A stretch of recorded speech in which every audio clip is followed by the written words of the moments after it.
তানিয়া বের হয়ে যাবার সঙ্গে সঙ্গেই রৌনকের কেবিনের দরজায় নক করে চিত্রলেখা।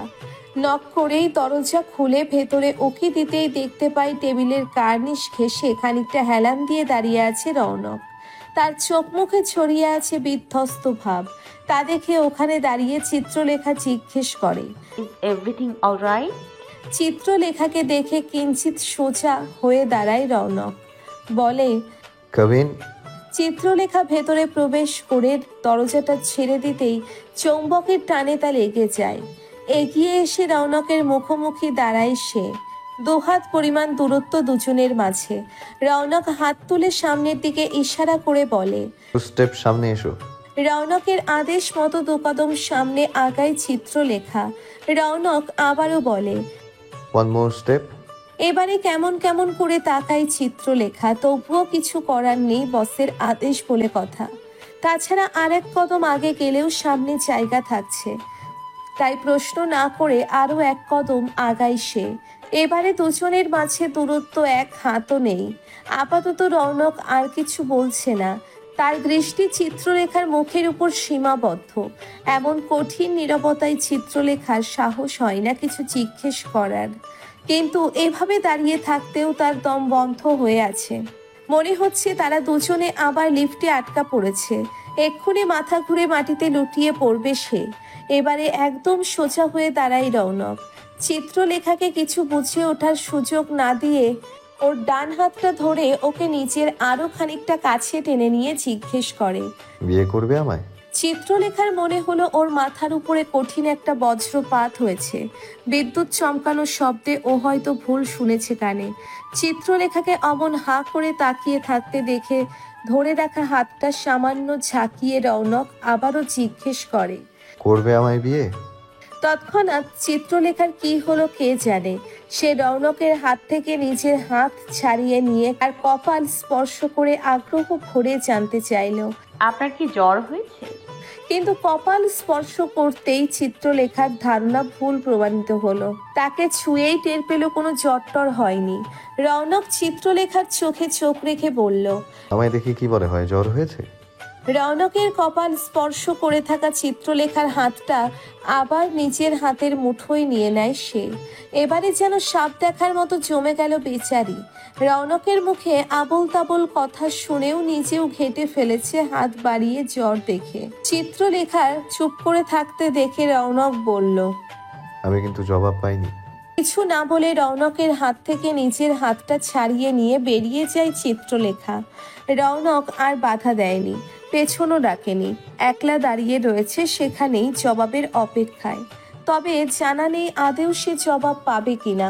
খুব বেশি একটা আশা রাখছে না যদিও। আজকের মতো পড়ানো শেষ করে বেরিয়ে যাবার আগ মুহূর্তে লিখন বলে, একটু খালাম্মাকে ডাক দিয়ে দাও। নাইম এক দৌড় লাগায় মাকে ডাকতে। বৃষ্টি ওর খাতা কলম গোছাতেই ব্যস্ত। যদিও খাতা কলম গোছানোটা বাহানা কেবল, লিখন যতক্ষণ থাকে বৃষ্টি আশেপাশেই থাকে, কোনো না কোনো বাহানায়। বৃষ্টি নাইমের মা সালেহা বেগম এগিয়ে এসেই জিজ্ঞেস করেন, তুমি নাকি আমাকে ডাকছো বাবা? জি খালাম্মা, একটু বসেন, কথা আছে। একটা চেয়ার টেনে বসেন সালেহা বেগম। লেখনকে ইতস্তত করতে দেখে নিজেই বলেন, তোমার কি বাবা টাকা পয়সা কিছু লাগবে? এই মাসের বেতনটা আগাম দিয়ে দেব। না না খালাম্মা, টাকা পয়সা লাগবে না, আসলে আমি অন্য একটা কথা বলতাম। বলো শুনি। মানে আসলে খালাম্মা। লেখনকে মানে আসলে করতে দেখে খানিকটা উঁচু স্বরেই বৃষ্টি বলে, এত মানে মানে করছেন কেন? ঝেড়ে কাশেন তো। আমার মা বাঘ না যে আপনাকে খেয়ে ফেলবে। বলেন দেখি কি বলতে চান? লেখন এক মুহূর্তের জন্য বৃষ্টির দিকে তাকায়। মেয়ের কথা শুনে ওকে ধমকে সালেহা বেগম বলেন, এসব কি বৃষ্টি? শিক্ষকের সাথে কেউ এভাবে কথা বলে? লেখন বাধা দিয়ে বলে, থাক খালাম্মা, আজ আর ওকে কিছু বললেন না। এই তোমার আদরে এত লাইফে মাথায় উঠেছে বেয়াদব মেয়েটা। থাক না খালাম্মা। আচ্ছা বলো তুমি কি বলতে চাও? লেখন আরো একবার বৃষ্টির দিকে তাকায়। ওর চোখ স্পষ্ট আগ্রহ ও কৌতূহল। পারছে না মায়ের ভয়ে আবারও বলতে। জলদি বলবেন তো কি বলবেন। তবে এবারে আর সময় অপচয় না করে লিখন বলেই ফেলে আসল কথাটা। ছোট্ট করে বলে, কাল থেকে আমি আর ওদের পড়াইতে পারবো না। কেন বাবা, কোনো সমস্যা হয়েছে? কোনো সমস্যা হয়নি, জানেনই তো আমার এটা ফাইনাল ইয়ার, নিজের পড়ালেখার চাপ তো আছেই। তাছাড়া আমি IELTS এর কোর্সে ভর্তি হয়েছি, কাল থেকে ক্লাস শুরু। ইউনিভার্সিটি ক্লাসের পর কোর্সের ক্লাস করে ওদের পড়াইতে পারবো না। এমনি সপ্তাহে 4 দিন পড়াই, সেটাও যদি ঠিকমতো সময় না দিতে পারি তাহলে কিভাবে হয় বলেন। সেই জন্য আর কি ভাবছি আমি পড়াশোনা বাদ দিয়ে দেব। এই মাসটা পড়াতে চাইছিলাম, কিন্তু আমার শিডিউল এত টাইট যে সময় হবে না একদমই। সব শুনে ফোঁস করে একটা শ্বাস ছেড়ে সালেহা বেগম বলেন, জানোই তো বৃষ্টির সামনে পরীক্ষা, তুমি এই সময় না পড়াইলে ওকে নিয়ে সমস্যায় পড়ে যাব মনে হচ্ছে। মাঝামাঝি সময়ে ভালো টিচার কই পাবো বলো তো? ওটা নিয়ে আপনি চিন্তা করবেন না, আমি আমার কয়েকজন ফ্রেন্ডকে বলছি, ওদের মধ্যে যার সময় হবে সে পড়াই দেবে। আমি কালকের মধ্যে একজন কনফার্ম করে ফেলবো। আর বৃষ্টির পরীক্ষা তো এখনও সময় আছে, আমার কোর্সটা শেষ হয়ে গেলে পরে না হয় আমিও ওকে পড়া দেখাই দেব। আপনি একদম চিন্তা করবেন না। আচ্ছা, তুমি যেহেতু দেখছো তাহলে আর কোনো চিন্তা নাই। তোমার ভবিষ্যতের ব্যাপার, তাই আমি আর তোমাকে আটকাবো না। অন্য ব্যাপার হলেই ছাড়তাম না। আমার জন্য তো তুমি আর ওরা আলাদা না। তবে তুমি শুধু দেখো তোমার মতো যত্ন করে পড়াবে এমন কাউকে দিও। আর তুমিও একটু খোঁজ খবর রাখো বাবা। আপনি একদম চিন্তা করবেন না খালাম্মা, আমি সব সময় টাচে থাকবো। তাহলে আমি নিশ্চিত হলাম। এতক্ষণ চুপচাপ পাশে বসে থেকে দুজনের কথা শুনেছে বৃষ্টি। এবারে উঠে দাঁড়িয়ে শান্ত কণ্ঠে বলে, কোনো দরকার নেই আম্মু কাউকে কষ্ট দেবার। যে পড়াবে না তার তো দায় পড়ে নাই। টিচার ঠিক করে দেবার, মাথা যার ব্যথাও তার। আমার পড়ালেখার ব্যবস্থা আমি করে নেব। মানে টিচার না রাখলে পড়বি কেমনে? জিজ্ঞেস করেন সালেহা বেগম। জবাবে বৃষ্টি বলে, যাদের বাসায় টিচার আসে না তারাও লেখাপড়া করে আম্মু। তাছাড়া এখন আর সেই আদি যুগ নাই যে বাসায় এসে গৃহশিক্ষক ঘন্টার পর ঘন্টা পড়াবে। সবাই ব্যাচে পড়ে, আমিও ব্যাচে পড়বো অন্যদের মতো। টিচার তো আর রেজাল্ট এনে দিবে না, রেজাল্ট ভালো করার দায়িত্ব আমার। নাইমকেও ব্যাচেই ভর্তি করে দিব। তুমি আর ওনাকে কষ্ট দিও না, সে দায়ী মুক্ত হতে চায়, তাকে দায়ী মুক্ত করলাম। এখন থেকে আমার পড়ালেখার ব্যাপার আমিই বুঝবো। আর কাউকে কিছু বলার সুযোগ না দিয়ে চেয়ার ছেড়ে ভেতরের দিকে অগ্রসর হয় বৃষ্টি। পিছন থেকে লেখন একবার ডাকে ওকে। বৃষ্টি, লেখনের ডাকে দাঁড়িয়ে পেছন ফিরে তাকিয়ে বৃষ্টি বলে, ভালো থাকবেন, আসসালামু আলাইকুম। এতটুকু বলে আর এক মুহূর্ত অপেক্ষা না করে নিজের ঘরে গিয়ে দরজা আটকে দেয়। পেছনে বেচারা লিখনের নিজেকে অপরাধী মনে হচ্ছে। এভাবে মাঝপথে ছাত্রীর হাত ছেড়ে দেওয়ার অপরাধ বোধ জেঁকে বসেছে তাকে। সালেহা বেগম বলে, তুমি একটু বসো বাবা, এই মাসের বেতনটা দিয়ে দেই। দরকার নেই খালাম্মা, এই মাসে পড়াইলাম তো মাত্র কয়টা দিন, এখনও আধা মাসও হয় নাই। তো কি হয়েছে? আমি কি তোমাকে সামান্য কয়টা টাকা খালা হিসেবে দিতে পারি না? তাছাড়া তোমার খালু যদি শুনে তোমাকে খালি হাতে বিদায় দিই তাহলে আমার সাথে অনেক রাগ করবেন। তুমি বসো, আমি আছি। লিখনকে দেবার জন্য টাকা আনতে ভেতরে চলে যান সালেহা বেগম। এতক্ষণ নাইমও চুপচাপ পাশে দাঁড়িয়ে ছিল। এবারে মুখ খুলে বলে, আপনি সত্যি সত্যি আর আমাদের পড়াবেন না? কাছে আসো। লিখনের ডাকে নাইম তার পাশে গিয়ে দাঁড়ালে সে বলে, পড়াই কোথাও কোনো সমস্যা ফেস করলে বন্ধের দিন বই খাতা নিয়ে আমার বাসায় চলে যাবে, কেমন? আমি পড়াই দেবো। আচ্ছা। বলেই মাথা ঝাঁকায় নাইম। লিখন আরো বলে, তোমার আপুকেও বলবে আমি বলছি, বন্ধের দিন বাসায় গিয়ে যা যা সমস্যা আমার থেকে জেনে দেখে আসেন। আচ্ছা বলবো। পাশ কেটে একবার বৃষ্টির ঘরের বন্ধ দরজার দিকে তাকায় লেখন। তার বুক উপচে একটা অপরাধ বোধের দীর্ঘশ্বাস বেরিয়ে আসে। কিন্তু এই কাজটা করা ছাড়া ওর নিজেরও কোনো উপায় নেই। সম্ভব হলে পড়ানোটাও ছাড়তো না। উপায় নেই বলেই এই পদক্ষেপ নেওয়া। বৃষ্টিটা যে অভিমান করেছে তা বেশ বুঝতে পারছে লিখন। তবে সে এটাও জানে বৃষ্টি বুদ্ধিমতী মেয়ে। খানিক সময় পর ঠিকই বুঝতে পারবে, তারপর নিজেই সামলে উঠবে। ওকে আর আলাদা করে বোঝাতে হবে না। তখন নিজে গিয়েই দেখা করে আসবে তার সাথে। আনমনে হেঁটে আসছিল চিত্রলেখা। দৃষ্টি রাস্তায় থাকলেও মস্তিষ্ক সঙ্গে ছিল না, তাই আগে থেকে দাঁড়িয়ে থাকা মামুনকে দেখতে পায়নি। কেমন আছো মায়া? আচমকা মামুনের কণ্ঠ শুনতে পেয়ে হদিশ হয় চিত্রলেখার। মুখ তুলে তাকায় সে। মামুনকে দেখে জিজ্ঞেস করে, কেমন আছেন আপনি মামুন ভাই? তুমি যেমন রাখছো। মামুনের কথা কেমন যেন রহস্য রহস্য শোনায় চিত্রলেখার কানে। তার কথা ধরতে না পেরে জিজ্ঞেস করে, বুঝলাম না মামুন ভাই। কয়দিন হয় তোমারে ঠিকঠাক দেখি না। তোমারে না দেখলে তো আমি ভালো থাকি না, তা তুমি জানোই। ও, বলেই এক কদম পিছুপা হয় চিত্রলেখা নিজের জায়গা থেকে। হাত ঘড়িতে সময় দেখে, আঁচড় ফিরতে বেশ দেরি হয়ে গেছে, তাই আপাতত মামুনকে এড়িয়ে যেতে বলে। অনেক দেরি হয়ে গেছে মামুন ভাই, আজ আসি, অন্য একদিন কথা বলবো। মাত্রই দেখলাম তোমারে, এখনই চলে যাব? দেরি হয়ে গেছে আজ, এর বেশি দেরি হলে খালা চিন্তা করবে। আচ্ছা, যাও তাইলে। তবে তুমি চাইলে বাকিটা পথ আমি তোমারে আমার বাইকে করে আগিয়ে দিতে পারি। এর কোনো প্রয়োজন নেই মামুন ভাই, সামান্য এটুকুই তো পথ, বাকি পায়ে হেঁটেই যেতে পারবো। পথ ছেড়ে দিয়ে মামুন বলে, আচ্ছা, যাও তাহলে। দ্রুত কদম ফেলে চিত্রলেখা মামুনকে অতিক্রম করতেই সে পেছন থেকে আবার ডাক দেয়। মায়া শোনো। মামুনের ডাকে দাঁড়িয়ে পড়ে, পেছন ফিরে তাকায় চিত্রলেখা। জিজ্ঞেস করে, আরো কিছু বলবেন মামুন ভাই? অনেকদিন হয় তোমার হাতের চা খাওয়া হয় না। অফিসে অনেক চাপ যাচ্ছে, এই সপ্তাহে বন্ধের দিন বিকেলে বাসায় আসবেন, সেদিন আপনাকে চা খাওয়াবো, কেমন? আচ্ছা, আসবো। এবার বাসায় যাও, দেরি হচ্ছে তোমার। আসি মামুন ভাই। সাবধানে যাও মায়া। চিত্রলেখা সামনের দিকে হাঁটা ধরে। ওর গন্তব্য দ্রুত বাসায় পৌঁছনো, তাই সে আর পিছনে ফিরে তাকায় না। পেছন ফিরলে দেখতে পেত মামুন তার দৃষ্টি জুড়ে অশেষ ভালোবাসা নিয়ে ওর যাওয়ার পথে তাকিয়ে আছে। অবশ্য মামুনের অনুভূতিদের সম্পর্কে চিত্রলেখা সম্পূর্ণই অবগত এবং মনে প্রাণে এই অনুভূতিদের সম্মানও করে। মামুনের প্রতি চিত্রলেখার কোনো অভিযোগ কখনোই ছিল না। সমস্যা ওর নিজের জীবনের টানাপোড়েনের জন্যেই কখনো মামুনকে নিয়ে সেভাবে ভাবেনি, ভাবার সুযোগ পায়নি। ভাবলে হয়তো আজ ওদের বিষয়টা অন্য রকমও হতে পারত, কিন্তু চিত্রলেখার জীবনের বাস্তবতা তাকে এই অনুমতি কখনোই দেয়নি, হয়তো কখনো দিবেও না। দিলারা জামানের মাথায় বরফ ধরে দাঁড়িয়ে আছে জাহানারা। এর মধ্যেই বিশাল ক্যাচ্চা কাহিনী হয়ে গেছে বাড়িতে।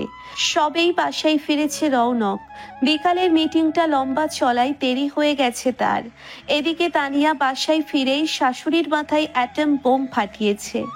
ঘটনাটা এই রকম ঘটেছে। তানিয়া বাসায় ফিরতেই দেখতে পায় তার শাশুড়ি দিলারা জামান ড্রয়িং রুমের সোফায় আয়েশ করে বসে ড্রাই ফ্রুটস খাচ্ছেন আর মোবাইলে ফেসবুক স্ক্রল করছেন। তানিয়া সময় নষ্ট না করে সরাসরি শাশুড়ির মুখের সামনে এসে বলে, মা, আপনাকে আমার কিছু বলার আছে। দিলারা জামান ফোন দেখতে দেখতেই বলেন, বলো, শুনছি। আমি একটা কঠিন সিদ্ধান্ত নিয়েছি।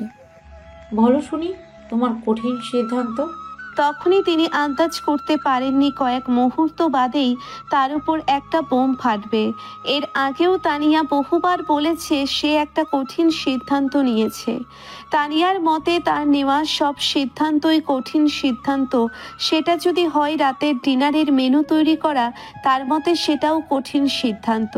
বউকে চিনে বলেই অমন কথা শুনেও তেমন একটা ভাবান্তর দেখা যায় না দিলারা জামানের ভেতর, কিন্তু ওনাকে চমকে দিয়ে তানিয়া বলে, আমি আপনার ছেলেকে ডিভোর্স দিচ্ছি, আর এই সিদ্ধান্তের কোনো নড়চড় হবে না।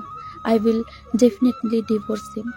ছেলের বউয়ের মুখে ডিভোর্সের কথা শুনে হকচকিয়ে ওঠেন দিলারা জামান। মুহূর্তেই ওনার হাত থেকে ফোনটা নিচে পড়ে যায়। মুখ তুলে উপরে তাকান তিনি। মুহূর্তেই মুখটা ফ্যাকাশে হয়ে গেছে ওনার। চমকিত কণ্ঠে প্রশ্ন করে, কি বললে তুমি? আমি কি ভুল শুনলাম? না মা, আপনি ভুল শুনেননি, একদম ঠিক শুনেছেন। আমি আপনার ছেলেকে ডিভোর্স দিচ্ছি। অ্যাডভোকেটের সঙ্গে কথা বলা হয়ে গেছে, কালকের মধ্যে কাগজপত্র সব তৈরি করে পাঠিয়ে দিই। দিলারা জামান চিন্তা করে পান না কি বলবেন, ভাবলে সেহীনভাবে তাকিয়ে থাকেন। তানিয়া নিজেই বলে, এই বিষয়ে বিস্তারিত কিছু জানতে চাইলে আপনি রৌনককে জিজ্ঞেস করে নিন। আমার মনে হলো আপনাকে ডিভোর্সের বিষয়টা জানানো উচিত, তাই আমি আমার দায়িত্ব পালন করলাম। বাকিটা বলতে মন চাইছে না, তবে আপনি জানতে চাইলে রৌনককে জিজ্ঞেস করবেন, ও সব জানে। আমি ঘরে যাচ্ছি মা, ভীষণ ক্লান্ত লাগছে, বিশ্রাম করব। যাওয়ার আগে তানিয়া জাহানারাকে বলে যায় কাউকে দিয়ে তার ঘরে 1 কাপ কফি পাঠাতে। কোনো পূর্বাভাস ছাড়াই একদম আচমকাই ডিভোর্স নামক বোমটা শাশুড়ির মাথায় ফাটায় তানিয়া। তারপর থেকে প্রেশার হাই হয়ে আছে দিলারা জামানের। কম করে হলেও 100 ফোন কল করেছেন তিনি রৌনককে। অনেকগুলো ফোন করার পর যখন রৌনককে লাইনে পাওয়া যায় তখন সে জানায় মিটিংয়ে ব্যস্ত আছে, ফোনে কিছুই বলতে পারবে না, বাসায় ফিরে বিস্তারিত জানাবে। জাহানারা দিলারা জামানকে হাই প্রেশারের ঔষধ খাইয়ে দিয়েছে, তবে ঔষধেও প্রেশার খুব একটা কমেনি। রাগে ফসফস করলেও মুখে কিছু বলতে পারেননি এতক্ষণ তিনি। রৌনক আসতেই ছেলেকে দেখে চেঁচিয়ে ওঠেন, জিজ্ঞেস করেন, এসব কি হচ্ছে আমার সংসারে? কি হচ্ছে? তুই জানিস না কিছু? আমি তো সবই জানি, তুমি কোন বিষয়ে কথা বলছো সেটা বুঝতে পারছি না। খুলে বললে হয়তো বুঝতে পারতাম, তোমাকেও জবাব দিতে পারতাম। তোর ভাইয়ের বউয়ের মাথায় ভূত চেপেছে, সে নাকি এখন ডিভোর্স নেবে।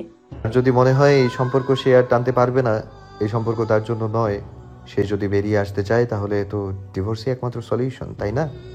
এসব তুই কি বলছিস রৌনক?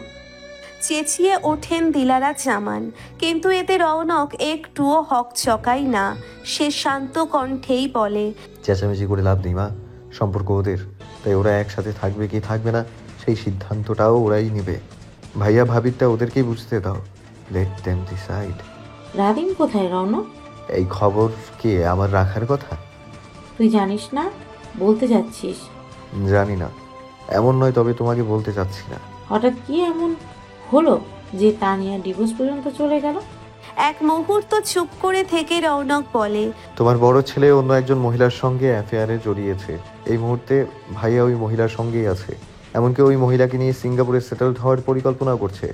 কিন্তু আনফর্চুনেটলি আমি বিষয়টা জেনে গেছি, এমনকি ভাবিও জানে। আর সব কিছু জেনে ভাবি আর ভাইয়ার সঙ্গে থাকতে চায় না। ছোট্ট ছেলের মুখে বড় ছেলের এমন অধপতনের কথা শুনে থম ধরে যান দিলারা জামান। মা হিসেবে লজ্জায় ওনার মাথা নুইয়ে আসছে। রৌনক এগিয়ে এসে মায়ের পাশে বসে তার একটা হাত ধরে বলে, ওদেরকে বুঝতে দাও। আমার ভাই যে অন্যায়টা করেছে, এরপর ভাবির মতো এত ভালো মানুষ সে ডিজার্ভ করে না। ভাবি যদিও ভাইয়াকে মাফ করে দিয়ে থেকে যায়, ও এর কোনো গ্যারেন্টি নেই ভাইয়া আবারও তাকে ঠকাবে না। একজন মেয়ে সব মানতে পারলেও স্বামীর প্রতারণা নিশ্চয়ই মেনে নেবে না। তুমি নিজেকে তার জায়গায় রেখে চিন্তা করে দেখো তো, আজ ভাইয়ার জায়গায় বাবা থাকলে তুমি কি তাকে মাফ করে দিতে পারতে? এত বড় মনের পরিচয় দিতে? তাছাড়া যে মানুষটা এতগুলো বছর সংসার করার পরও নিজের স্ত্রীকে ঠকাতে পারে, তাকে কি আসলেই মাফ করা উচিত? আমি বা তুমি হয়তো বলতে পারি ভুল হয়ে গেছে, মাফ করে দাও, কিন্তু ভাবির জায়গা থেকে ভেবে দেখো তো, আর তো একটাই আপনজন, আমরা তো তার কেউ নই। আমাদের সাথে সম্পর্ক হলো যে মানুষটার হাত ধরে, সেই মানুষটাই যখন বেইমানি করে তখন সে কোথায় গিয়ে দাঁড়াবে? এবারে যদি মাফ করেও দেয়, তারপর যদি ভাইয়া আবার এগোই কাজ করে, তখন ভাবি কিভাবে নিজেকে সামলাবে? তাই বলছি, রিকোয়েস্ট করছি তোমায়, তুমি ওদের মাঝে কোনো কথা বলো না। ভাবি সিদ্ধান্তটা ভাবিকেই নিতে দাও। ভাইয়া ভুল করেনি, কঠিন অন্যায় করেছে, ওর শাস্তি হওয়াটা প্রয়োজন। আর এক্ষেত্রে আমি ভাবিকে সম্পূর্ণ সাপোর্ট করব, তুমি আপত্তি করলেও করব। মাকে নিজের মতো রেখে উঠে পড়ে রৌনক। যাওয়ার সময় কেবল জাহানারাকে ইশারা করে যায় যেন মায়ের খেয়াল রাখে। দিলারা জামান কিচ্ছু বলতে পারেন না, কেবল চুপচাপ বসে থাকেন। তার আসলে বলার মতো মুখ অবশিষ্ট নেই। কিভাবে থাকবে? অপরাধ তো তার নিজের ছেলেই করেছে, তাও কোনো ছোটোখাটো অপরাধ নয়। স্বামীর বেইমানির মতো অন্যায় অপরাধের এই পৃথিবীর আইনে কঠিন কোনো শাস্তি নেই, অথচ কঠিন একটা শাস্তি থাকা দরকার ছিল। যে স্বামী স্ত্রী থাকা অবস্থায় পরনারীতে আসক্ত হবে, তার শাস্তি হওয়া উচিত ছিল মৃত্যুদণ্ড। কারণ প্রতারণা করা স্বামীর কিছু না গেলে আসলেও প্রতারিত হওয়া স্ত্রী তো বাকিটা জীবন ভেতরে ভেতরে মরেই যায়, জীবিত লাশ হয়েই জীবন কাটায় মৃত্যু পর্যন্ত। ওসব অবশ্য অন্যরা টের পায় না। বীভৎস ভয়ঙ্কর একটা কষ্ট বুকের ভিতর নিয়ে বেঁচে থাকতে হয় প্রতারিত হওয়া নারীকে, অথচ এসব প্রতারকদের পৃথিবীর আইনে কোনো শাস্তি নেই। মৃত্যুদণ্ড পাওয়ার মতো কঠিন অন্যায় করেও এরা দিব্যি হাসি খুশি ভাবেই বেঁচে থাকে। একজন নারীকে ভেতরে ভেতরে সম্পূর্ণ মেরে ফেলার পরেও এরা বিন্দুমাত্র অনুশোচনা করে না। এদের বেঁচে থাকাটাও অন্যায়, অথচ আফসোস পৃথিবীতে এদের কোনো শাস্তি নেই। এদের শাস্তি দেওয়ার কোনো আইন নেই। চিত্রলেখা বাড়িতে পা রাখতেই টের পেল পরিবেশ আজ যথেষ্ট থমথমে, একদম তুফান আসার আগ মুহূর্তের মতো। আবার এমনও হতে পারে এটা তুফানের পরবর্তী থমথমে পরিবেশ। কিছু হয়েছে কিনা তা জানা অবধি কোনো কিছু শিওর হওয়া যাচ্ছে না আর কি। চিত্রলেখা যখন বাড়ির ভিতরে প্রবেশ করে তখন তাকে দেখার সঙ্গে সঙ্গেই লিখন ও চয়ন নিজেদের মধ্যে কিছু একটা নিয়ে কানাকানিও করেছে। আবার লিখন যে চারুকে ইশারায় কিছু একটা বলল, সেটাও চিত্রলেখার নজর এড়ায়নি। তবে এই মুহূর্তে এসব বিষয়ে কিছু না বলে নিজের ঘরে চলে যায় সে। এমনিতেই আজ তার মস্তিষ্কের ভেতর সব কিছু আউল লেগে আছে। রৌনকের বলা কথাটা কিছুতেই মাথা থেকে বের হচ্ছে না। গোসল করতে বাথরুমে ঢুকে বেশ কিছুক্ষণ বেসিনের সাথে লাগোয়া ছোট আয়নায় নিজের প্রতিচ্ছবির দিকেই তাকিয়ে রয়েছে ভাবলেশীন ভাবে। রৌনক আচমকা ওকে কেনই বা এমন একটা কথা বলল, এর কোনো কারণ খুঁজে পায় না চিত্রলেখা। অনেক চিন্তা ভাবনা করেও যখন কোনো কারণ খুঁজে পায় না, তখন নিজেকে বুঝ দিয়ে বলে, ওনার সম্ভবত জ্বর এসেছিল, তাই উল্টাপাল্টা বকেছেন। অনেকেরই জ্বর এলে উল্টাপাল্টা বলে, চারুর এই রোগ আছে। জ্বর আসতে না আসতেই ওর উল্টাপাল্টা বলা শুরু হয়ে যায়। আর সবচেয়ে বেশি যে কথাটা বলে চারু, তা হচ্ছে ও নাকি বাবা মাকে দেখতে পায়। ওনারা নাকি দুজন এসে ওর মাথার কাছে বসে কপালে হাত বুলিয়ে দেয়, অথচ বাবা মা যখন মারা যায় তখন চারু এই এতটুকু বাচ্চা। ওনাদের চেহারা ওর ঠিকঠাক মনেই নেই, ছবিতে দেখেছে সেটাই ওর চোখে ভাসে। আর জ্বরের ঘোরে ও ভাবে বাবা মা এসে ওর কপালে হাত বুলিয়ে দিচ্ছে। রনকেরও এমনই কিছু একটা হয়েছিল হয়তো, তারও হয়তো জ্বর হয়েছে, সেজন্য এমন একটা উদ্ভট অসম্ভব কথা বলে ফেলেছেন। জ্বর সেরে গেলে ঠিকই সব ভুলে যাবেন। এসব হাবিজাবি বলে নিজেকে বুঝ দিলেও চিত্রলেখার মস্তিষ্কে ফের ভাবনার উদয় হয়। ও নিজেই কপালে হাত দিয়ে দেখেছিল রৌনকের জ্বর ছিল না কপালে, শরীরের তাপমাত্রা স্বাভাবিকই ছিল। তবুও চিত্রলেখা নিজেকে বুঝ দেয়, বলে, ওনার হয়তো চোরা জ্বর হয়েছে, ভেতরে ভেতরে ঠিকই জ্বর আছে, কিন্তু বাহিরে বোঝা যায় না, এটাই হবে। এই কারণেই উল্টাপাল্টা বলছেন। মানুষ যখন কোনো শক্ত কারণ খুঁজে না পায় তখন নিজেকে সান্ত্বনা দেওয়ার জন্যে এমন উদ্ভট ব্যাখ্যা দাঁড় করায়, এমনকি এটাকেই সত্যি বলে বিশ্বাস করার আপ্রাণ চেষ্টাও করে। এসব অযৌক্তিক ব্যাখ্যা দিয়ে মনকে বোকা বানানো গেলেও মস্তিষ্ককে বোকা বানানো যায় না। বিবেক যুক্তি ছাড়া কথা মানতেই চায় না। বেশ কিছুক্ষণ দাঁড়িয়ে থেকে এসব হাবিজাবি ভাবার পর গা ঝাড়া দেয় চিত্রলেখা। তাকে রাতের রান্নাও সারতে হবে।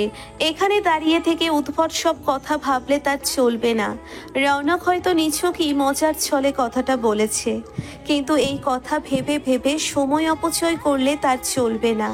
আবার ওই মুহূর্তটা চোখে ভাসলে চিত্রলেখার একটুও মন হয় না রৌনক নিছকই মজার ছলে অত বড় একটা কথা বলে ফেলেছে, বরং তাকে যথেষ্টই সিরিয়াস মনে হয়েছে। রৌনকের দৃষ্টি চিত্রলেখাকে বলেছে সে একটুও মজা করে কথাটা বলেনি, যা বলেছে মন থেকেই বলেছে। এসব ভেবে ভেবে নিজের মাথার চুল চিত্রলেখার নিজেরই ছিঁড়তে মন চাইছে। কোনটা সত্যি আর কোনটা মিথ্যা সে জানে না, এসব জানতেও চায় না। ওর জীবনটা এমনিই কাটাই ভরপুর, এই জটিল জীবনটায় আরও বেশি জটিলতা ওর চাই না। ও যেমন আছে ভালো আছে, আর কোনো উটকো ঝামেলা ওর চাই না। তাই রৌনক ও রৌনকের বলা কথা মাথা থেকে ঝেড়ে ফেলার আপ্রাণ চেষ্টা করে নিজের কাজে মনকে ফোকাস করার চেষ্টায় মত্ত হয় চিত্রলেখা। তানিয়াকে যথেষ্ট ফুরফুরে দেখাচ্ছে আজ।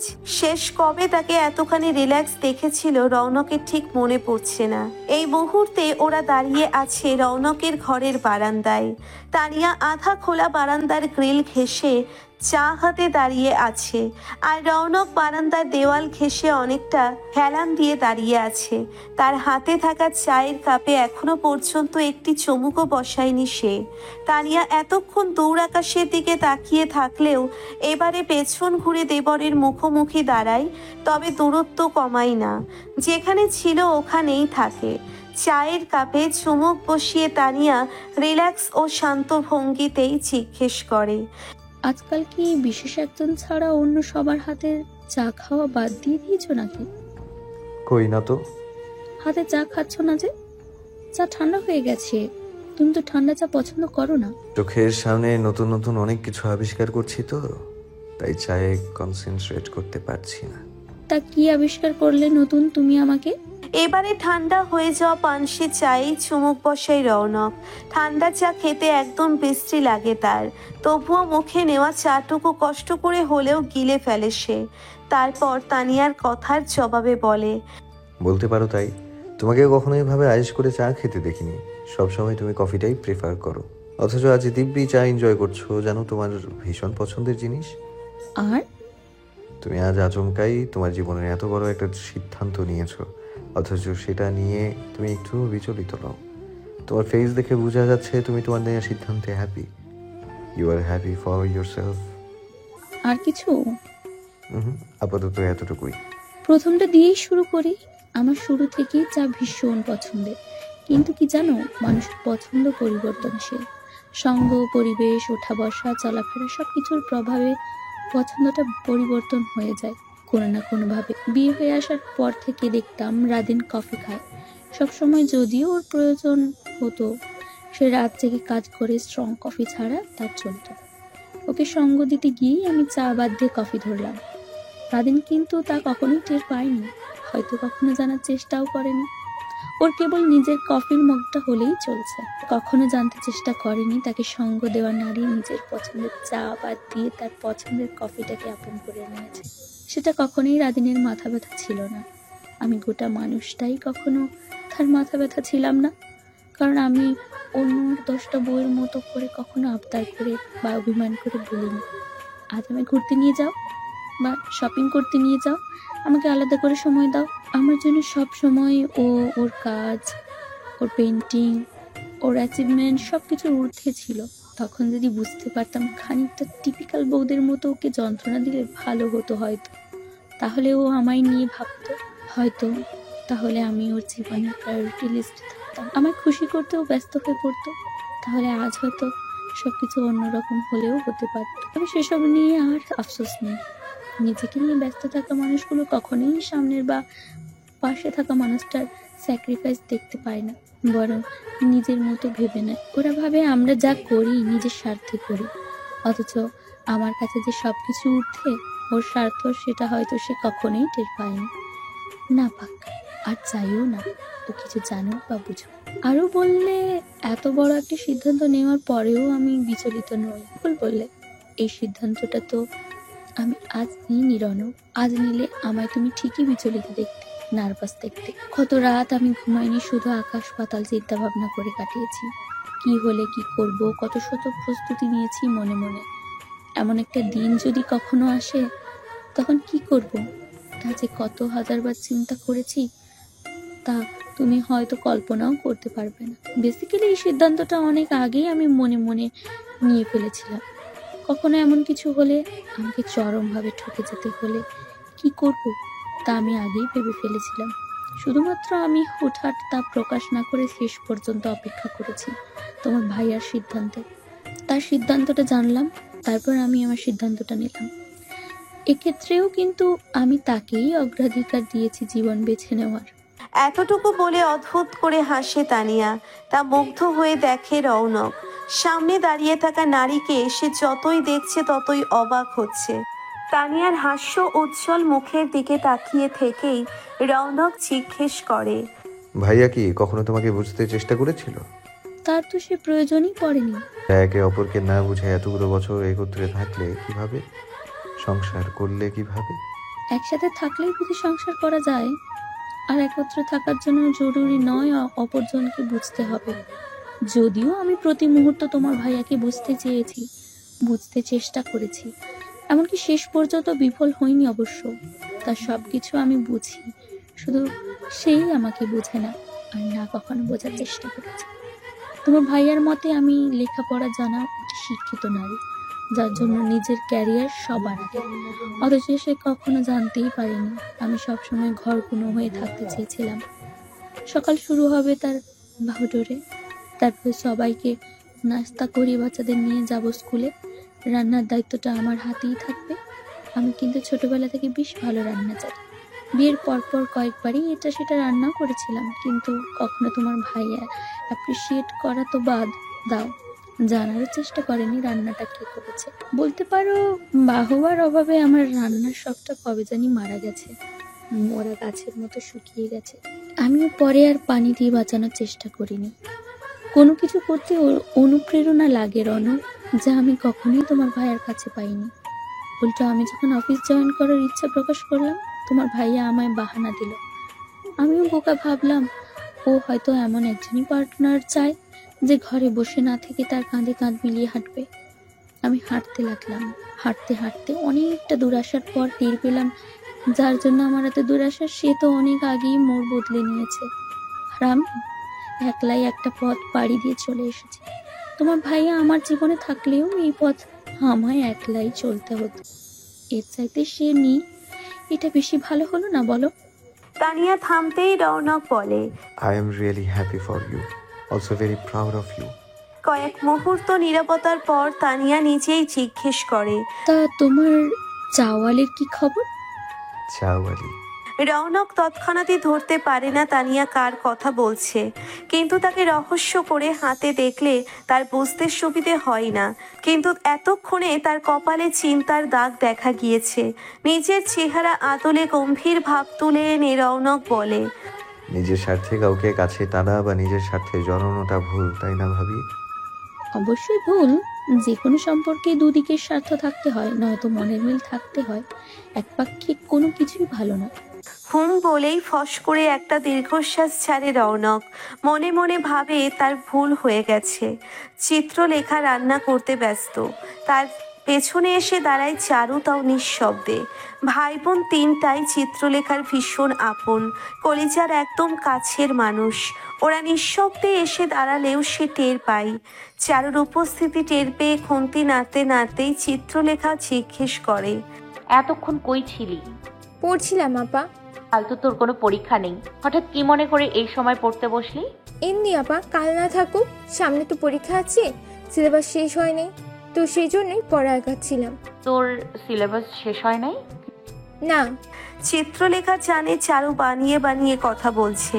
ওর তিনটে ভাই বোনই পড়ালেখায় অনেক সিনসিয়ার। কিছু একটা ঘটেছে তা চিত্রলেখা বাসায় পা রাখতেই টের পেয়েছিল, কিন্তু এই বিষয়ে কাউকে কিছু জিজ্ঞাসা করেনি। চারু চুপচাপ পিছনে দাঁড়িয়ে থাকায় চিত্রলেখা জিজ্ঞেস করে, কিছু বলবি? না। ক্ষুধা লাগছে? না। তাহলে গরমের মধ্যে দাঁড়ায় না থেকে ঘরে যা। চারু তবুও দাঁড়িয়ে রয়। কয়েক সেকেন্ড দাঁড়িয়ে থাকার পর এগিয়ে গিয়ে বোনকে পেছন থেকে জড়িয়ে ধরে। চিত্রলেখা বাধা দেয় না, বরং সময় দেয় ছোট বোনকে নিজেকে সামলে নেওয়ার জন্য। মিনিট খানিক অতিক্রম হওয়ার পর চিত্রলেখা চুলার আগুন নিভিয়ে দিয়ে চারুকে ছাড়িয়ে পেছন ফিরে ওর মুখোমুখি দাঁড়ায়। ভনিতা না করে সরাসরি জিজ্ঞেস করে, কি হয়েছে বলতো? কিছু হয় নাই আপা। বলবি না তাই তো? লিখন না করছে বলতে? সত্যি কিছু হয় নাই আপা। খালা কই? ওনার ঘরে আছেন। এই সময় ঘরে কি করে? শুয়ে রয়েছে। কেন, শরীর খারাপ? এবারে চুপ করে রয় চারু। চিত্রলেখা আগেই বুঝতে পেরেছিল বাড়িতে আজ কিছু একটা ঘটেছে, কিন্তু এতক্ষণে বুঝতে পারছে ভয়ঙ্কর কিছু একটা হয়েছে। চারুকে ওখানে দাঁড় করিয়ে রেখেই চিত্রলেখা খালার কাছে যাওয়ার জন্য পা বাড়ালে পেছন থেকে চারু বলে, খালু আজকে খালাকে অনেক কথা শুনেছে আপা। চিত্রলেখার বাড়ন্ত কদম থমকে যায়। বোনের মুখের দিকে তাকায় সে। চারুর চোখে পানি টলমল করছে, কিন্তু কান্নার কোনো শব্দ নেই। চিত্রলেখা এগিয়ে এসে ছোট বোনের বাহু ধরে আবারও জিজ্ঞেস করে, কি হয়েছে চারু? খালু চায় না আমরা রুনার বাড়িতে থাকি। খালাকে কি বলছে? 1 মাসের মধ্যে আমরা বিদায় না হলে খালাকে উনি তালাক দিবে। সন্তর্পণে একটা দীর্ঘশ্বাস লুকায় চিত্রলেখা। চারুকে বলে, তরকারিটা আরেকটু জাল হবে, ওটা জাল দিয়ে টেবিলে ভাত দে, আমি আসছি। কই যাও আপা? খালা নিশ্চয়ই সারাদিন কিছু খায় নাই, ডেকে নিয়ে আসি, ভাত খাওয়াবো। চিত্রলেখা রান্নাঘর থেকে বেরিয়ে যাবার জন্য আবার কদম বাড়ালে চারুর ডাকে ফের থমকে দাঁড়ায়। অসহায় কণ্ঠে চারু জিজ্ঞেস করে, আমাদের কি আর যাওয়ার জায়গা নাই আপা? যাদের কেউ নেই, যাওয়ার কোনো জায়গা নেই, তাদের আল্লাহ আছে। একটা না একটা ব্যবস্থা ঠিকই হয়ে যাবে। আল্লাহর দুনিয়াটা অনেক বড়, তাকে এসব নিয়ে ভাবতে হবে না। আমি এখনো বেঁচে আছি সবার জন্য। আর অপেক্ষা না করে চিত্রলেখা বেরিয়ে যায়। পেছনে চারুর চোখে টলমল করতে থাকা পানি গাল বেয়ে পড়ে। সারাদিন নিজেকে আটকে রাখলেও আর এই মুহূর্তে নিজেকে ধরে রাখতে পারে না বেচারি। মানুষ এত অসহায় কেন হয়? আজ বাবা মা বেঁচে থাকলে নিশ্চয়ই ওদের এত কষ্ট সহ্য করতে হতো না। চিত্রলেখাকে দিন রাত এত চিন্তার মধ্যে থাকতে হতো না। অল্প বয়স থেকে সবার জন্য করতে করতে মরে যেতে হচ্ছে, কিন্তু দেখার কেউ নেই, সঙ্গ দেওয়ার কেউ নেই। নার্গিস বেগম নিজের ঘরেই শুয়ে আছেন। চিত্রলেখা সহজেই আন্দাজ করতে পারছে সারাদিনে ওনার কিচ্ছু খাওয়া হয়নি। দূর থেকে দেখলে মনে হয় নার্গিস বেগম ঘুমিয়ে আছেন, কিন্তু আর কেউ না জানলেও চিত্রলেখা বেশ ভালোভাবেই জানে তার খালা ঘুমায়নি, এমনি চোখ বন্ধ করে শুয়ে আছেন। এগিয়ে এসে খালার মাথার কাছে বসে চুলে হাত বুলিয়ে দেয়, তারপর খালার কানের কাছে মুখ নিয়ে গিয়ে ফিসফিসিয়ে বলে, আমি থাকতে তোমার এত কিসের চিন্তা খালা? আল্লাহ তো আমাকে পাঠিয়েছে তোমাদের সবার জন্য। চোখ খোলেন না নার্গিস বেগম। তার বন্ধ চোখের পাতা গলে দুফোঁটা পানি গড়িয়ে পড়ে। সারাদিন কাঁদেননি তিনি, অল্প কেঁদে ফেলার স্বভাব ওনার নেই, কিন্তু এই মুহূর্তে আর পারলেন না নিজেকে ধরে রাখতে। চিত্রলেখা খালাকে পেছন থেকে জড়িয়ে ধরে পাশেই শুয়ে পড়ে। শক্ত করে জড়িয়ে ধরে বলে, এত কেন ভাবছো তুমি? আমি কি মরে গেছি? এসব ভাবাভাবি তো আমার দায়িত্ব। আর কাদের জন্য ভাবছো তুমি? আমাদের জন্য তো কম করো নাই সারা জীবন, আর কত করবে বলো তো? তাছাড়া এবার এমনিও সময় হয়েছে, তুমি নিজের কথা ভাবো, নিজের সংসারের কথা ভাবো। আমরা তো এমনিও তোমার কাছে চিরকাল থাকবো না খালা। টাকা পয়সার ব্যবস্থা হলে বছর খানিকের মধ্যে লিখন বাইরে চলে যাবে, ওর পরে হয়তো চয়ন চলে যাবে, এরপর চারুকে বিয়ে দিয়ে দিব, ওরা তো সবাই চলেই যাবে। বাকি থাকলাম আমি না হয় তোমার ঘরের একটা কোনায় পড়ে রইলাম, তাও যদি না হয় দূরেই থাকলাম, বেশি একটা দূরে না, এই আশেপাশে দিয়েই থাকবো। 2 বেলা করে দেখা হবে আমাদের, সব তো হয়েই যাবে। তাহলে এত চিন্তা করো কেন বলো তো? চিত্রলেখার হাত ছাড়িয়ে পেছন ফিরে বুকে জড়িয়ে নেন মেয়েকে নার্গিস বেগম। কথা বলতে নিয়ে গলা ধরে আসে ওনার, ধরা গলাই বলেন, সবার জীবন গুছিয়ে দিবি আর তোর জীবনটা বানের জলে ভেসে যাবে। মেকি হেসে চিত্রলেখা বলে, ভাই বোনের জন্য যদি বানের জলে ভাসতে হয় তা না হয় ভাসলাম, এতে মন্দ কই? তোকে কেন সবার জন্য করতে হবে? তুই কি ঠেকা নিয়ে রাখছিস সবার জন্য করার? ঠেকাই তো খালা, আমারই তো ঠেকা। আমি না করলে কে করবে? আমি বাইচা থাকতে ওদের তো আমি ভেসে যেতে দিতে পারি না, আর ওরা তো আছেই, ওরা 3 জন ঠিক আমাকে আগলায় রাখবে, তুমি দেখো। জীবন বড় কঠিন জিনিস রে মা, বাস্তবতার কাছে সম্পর্কগুলো একসময় ঠুনকো হয়ে যায়। আমার ভাই বোনেরা কখনো এমন হবে না খালা, ওরা আমাকে অনেক ভালোবাসে। তুমি দেখে নিও, একদিন ওরাই আমার মাথার ছায়া হবে, 3টা বটবৃক্ষ। শেষ বয়সে আমাকে আর কোনো কষ্ট করা লাগবে না। ওদের জীবন গোছায় দিবি, সংসার গোছায় দিবি, আর তুই তোর জীবন কি গোছাবে? তোর সংসার কে সাজায় দিবে? সবার কপালে সব থাকে না খালা, ঘর সংসার করার অত শখও আমার নাই। কোনো মতে ওদের জীবন গুছাই দিতে পারলেই হয়। আমার নিজের জন্য তোমরা তো আছোই, আলাদা করে কিছু চাই না। এমনি বললে হয় না রে মা। এমনি বললে হয় না, কেমনে বললে হয় সেটা পরে দেখা যাবে। তুমি আপাতত ওঠো, চলো ভাত খাবে। চিত্রলেখা বিছানা থেকে নেমে খালাকে তুলে বসায়, হাত ধরে টানে নামানোর জন্য। আর এক হাত বাড়িয়ে চিত্রলেখার হাত ধরে নার্গিস বেগম বলেন, তোদের সঙ্গে নিবি আমারে? তুমি আমাদের সঙ্গে কই যাবে নিজের ঘর সংসার ফেলে? এই ঘর সংসার আর আমার নেই। মানে? তোর খালু আবার বিয়ে করবে। খালার মুখে এমন কথা শুনে এক মুহূর্তের জন্য স্তব্ধ হয়ে যায় চিত্রলেখা। পর মুহূর্তেই নিজেকে সামলে নিয়ে বলে, তুমি অনুমতি দিয়ে দিলে? আর না দিয়ে উপায় কই বল? তার নিজের রক্ত চাই, আমি তো তারই কোনো বাচ্চা দিতে পারলাম না। তোমার তো কোনো সমস্যা নাই খালা। সমস্যা নেই, কিন্তু বাচ্চাও তো হইল না, বাজাই তো রয়ে গেলাম। আমরা 4 ভাই বোন থাকতে তুমি কোনোদিনও বাজা না। তোর খালু কোনোদিন তোদেরকে নিজের সন্তানের মতো দেখে নাই, আর কোনোদিন দেখবেও না। এই আশা আমি বহুদিন আগে ছেড়ে দিয়েছি। বহুত হাত পা ধরছি, আর সম্ভব না। তার সন্তান চাই, তাই বিয়ে করার অনুমতি দিয়ে দিচ্ছি। তুই আমাকে তোদের সাথে নিয়ে যাস মা। এই বয়সে আমি সতীনের সংসার করতে চাই না। বলতে বলতেই কেঁদে ফেলেন নার্গিস বেগম। চিত্রলেখা খালার মাথাটা নিজের বুকের সঙ্গে জড়িয়ে নিয়ে বলে, আমি যেখানেই যাই তুমি আমার সঙ্গেই থাকবে, যা আছে কপালে। আল্লাহ মারবে না আমাদের, তুমি দেখো। নার্গিস বেগমের কান্নার গতি বাড়ে। এভাবে কাঁদতে চাননি তিনি, ভেঙে পড়তেও চাননি। দীর্ঘ সময় বুকের ভিতর দুঃখ চাপা দিতে দিতে আজ আর ভিতরে জায়গা অবশিষ্ট নেই দুঃখ চাপা দেওয়ার। এতকাল আড়াল করে রাখা দুঃখ সব চোখের পানি হয়ে ঝরতে শুরু করেছে সুযোগ পেয়ে। চিত্রলেখাও বাধা দেয় না, বরং খালাকে কাঁদতে দেয়। কাঁদলে মন হালকা হবে, এতদিনের জমিয়ে রাখা কষ্ট মুছে যাবে না, তবুও সহনীয় হবে। ও তো আছেই সামলে নেওয়ার জন্য, চিন্তা করার জন্য। সময় মতো ঠিক সব সামলে নেবে। আল্লাহ তাআলা ওকে সব সামলে নেওয়ার অসম্ভব ক্ষমতা দিয়ে পৃথিবীতে পাঠিয়েছেন। সবাইকে সামলে রাখার এক অদ্ভুত ক্ষমতা আছে ওর, কিন্তু ওকে সামলাবে কে? আল্লাহ কি এমন কাউকে পৃথিবীতে পাঠায়নি যে ওকে সামলাবে? পাঠিয়ে থাকলে সেই মানুষটা কোথায়, কত দূরে আছে? কবে আসবে সে চিত্রলেখার জীবনে? নাকি এমন কাউকে আল্লাহ পৃথিবীতে পাঠায়নি? পুরনো গ্রিলের সঙ্গে মাথা ঠেকিয়ে সামনের দিকে শূন্য দৃষ্টি নিয়ে তাকিয়ে আছে চিত্রলেখা। মস্তিষ্কের ভিতর তার হাজার খানিক চিন্তা। এখান থেকে চলে যাওয়া মানে সংসার খরচ অনেক বাড়বে। 5 জন মানুষ মানে 5টা পেট, এতগুলো মানুষের ভরণ পোষণের দায়িত্ব, অথচ উপার্জনের মানুষ মাত্র 1 জন। লিখন সবে মাত্র IELTS এর জন্য ভর্তি হয়েছে।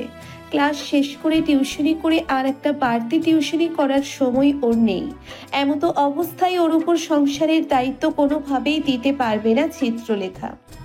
কোনো না কোনো একটা উপায় তো বের করতেই হবে। সবেই চিন্তা ভাবনা করেছিল লিখনের পরীক্ষাটা হয়ে গেলে ওর বিদেশ যাবার জন্য টাকা পয়সার ব্যবস্থা করবে।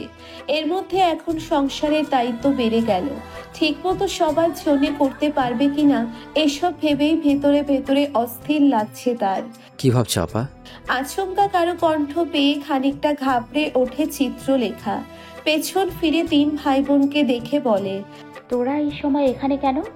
তুমি এখানে কি করো? সকালে না অফিস আছে? না ঘুমাই অফিস করলে শরীর খারাপ করবে না? লেখনের কথার জবাবে চিত্রলেখা বলে, সবে মাত্র 12:30 বাজে, একটু পরেই ঘুমাবো। তোরা রাত না জেগে গিয়ে ঘুমা, তোদেরও তো ক্লাস আছে। আচমকাই ওরা 3 জন এগিয়ে এসে চিত্রলেখাকে জড়িয়ে ধরে। বড় বোন কখনো মুখ ফুটে বলে না, তবে ওরা ঠিকই বোঝে তার মনের অবস্থা। এই মুহূর্তে যে মন মস্তিষ্কের দিক থেকে চিত্রলেখা খুব একটা ভালো নেই, তা ওরা ভালোভাবেই আন্দাজ করতে পারছে। লম্বা সময় নিয়ে ভাই বোনেরা মিলে আলিঙ্গন করার পর চিত্রলেখাকে ছেড়ে দিলে সে নিজের ভরে আসা চোখের কোণ ছুঁড়ে থাকা নোনা জলের অস্তিত্বদের আঙ্গুলের টানে মুছে ফেলে। তারপর বলে, অনেক হয়েছে, এখন গিয়ে শুয়ে পড়। চলে যাওয়ার বদলে দাঁড়িয়ে রয় ওরা। লেখন বলে, তুমি কোনো চিন্তা করো না আপা, ঠিকই একটা না একটা ব্যবস্থা হয়ে যাবে। মাত্র তো 4 জন মানুষ আমরা, তুমি আর আমি মিলে ঠিক সামলাই নেব। লেখনের কথা শেষ হতে না হতেই চয়ন বলে, বারে তোমরা 2 জন মিলে কেন সামলাবে? আমরা 2 জন তোমাদের ওপর বোঝা হব ভাবছো?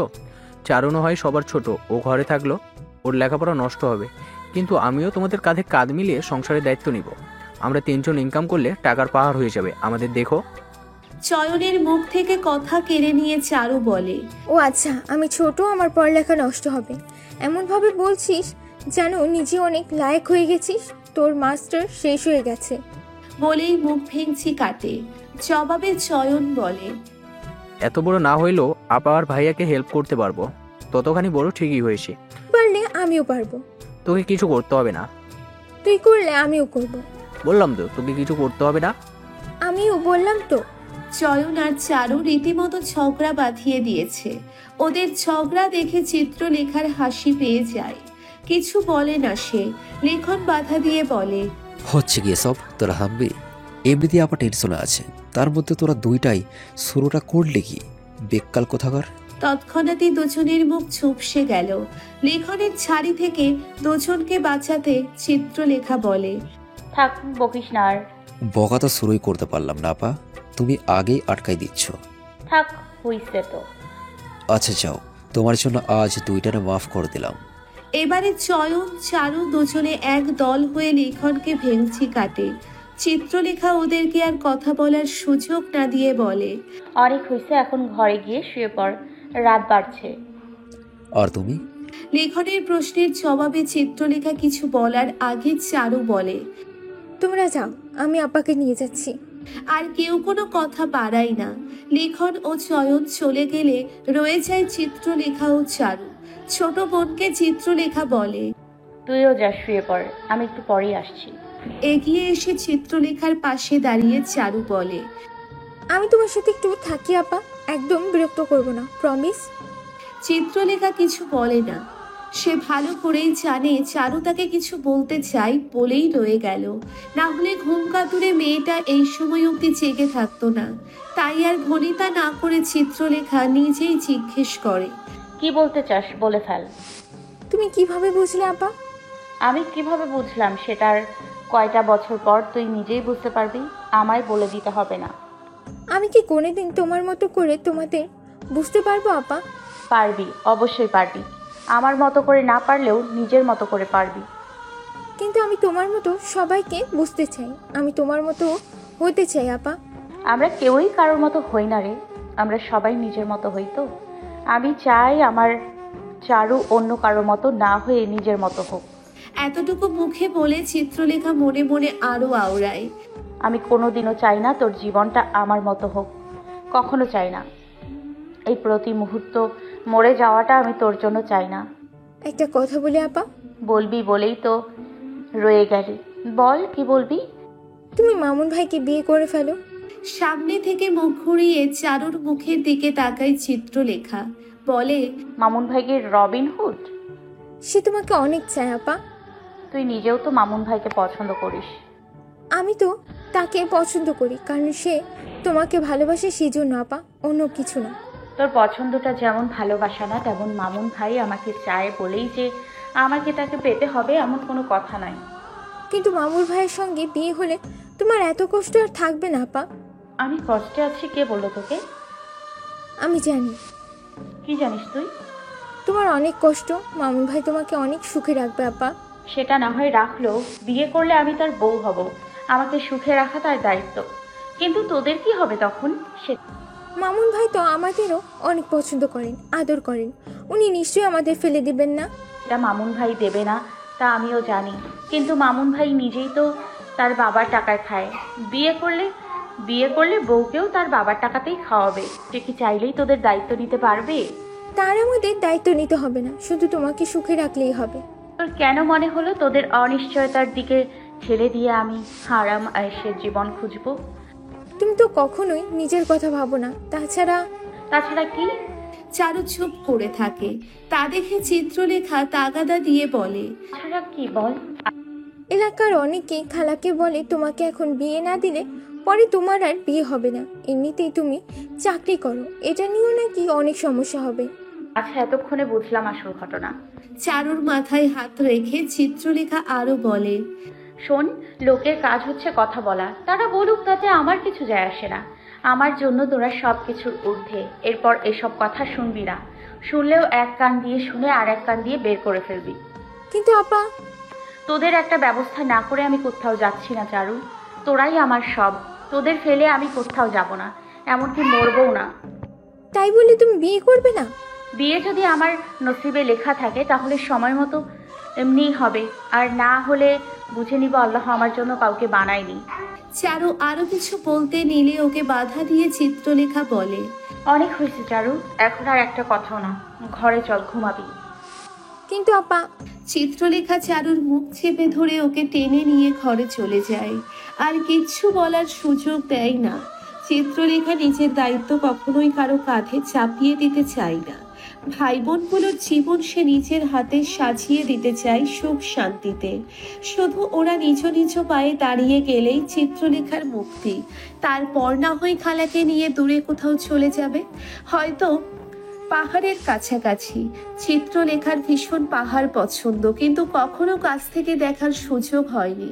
ওরা যার যার জীবনে সেটেলড হয়ে গেলে না হয় সে নিজের অবশিষ্ট জীবনটুকু কোনো এক পাহাড়ের কাছাকাছি সবুজে ঘেরা এলাকায় গিয়ে কাটিয়ে দিবে। এতটুকু ইচ্ছাই চিত্রলেখা নিজের জন্য বরাদ্দ রেখেছে, এর বেশি আর চাই না। তোমার মুখটা এমন মলিন দেখাচ্ছে কেন মায়া? মামুনের প্রশ্নের জবাব দেওয়ার মতো উত্তর খুঁজে পায় না চিত্রলেখা। মামুনের জন্যে ওর মনে বিশেষ কোনো অনুভূতি আছে কিনা তা সে জানে না, তবে বেচারার জন্যে অনেক মায়া হয় ওর।